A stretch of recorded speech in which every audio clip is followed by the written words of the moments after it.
এক বুদ্ধিজীবী এক আলেম সাহেবকে বলল, হুজুর আপনারা যে এত পরকাল পরকাল করেন, পরকাল বলতে তো কিচ্ছু নাই। আলেম সাহেব বললেন, আচ্ছা তাই নাকি? বুদ্ধিজীবী বলল, হ্যাঁ। তখন আলেম সাহেব বললেন, আচ্ছা আমি যদি এখন বলি আপনার ব্লাড ক্যান্সার হয়েছে, আপনি কি বিশ্বাস করবেন? তখন বুদ্ধিজীবী বলল, আমারে কি পাগলে কামড়াইছে নাকি এই ফালতু কথা বিশ্বাস করব? তখন আলেম সাহেব বললেন, যদি এই কথাটা কোনো বিশেষজ্ঞ ডাক্তার অত্যাধুনিক যন্ত্রের সাহায্যে চেক আপ করে আপনাকে বলে, তখন কি আপনি বিশ্বাস করবেন?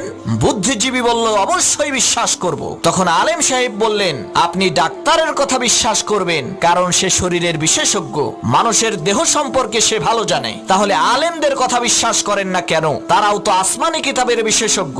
কোরআন হাদিসের মাধ্যমে তারা পরীক্ষা করে বলেন যে পরকাল আছে, মৃত্যুর পরে আর একটা জীবন আছে, জান্নাত আছে, জাহান্নাম আছে। তখন বুদ্ধিজীবী তার বুদ্ধি খাটাইয়া বলল, হুজুর আপনি ঠিকই বলছেন, আপনার কথা সত্য, পরকাল আছে।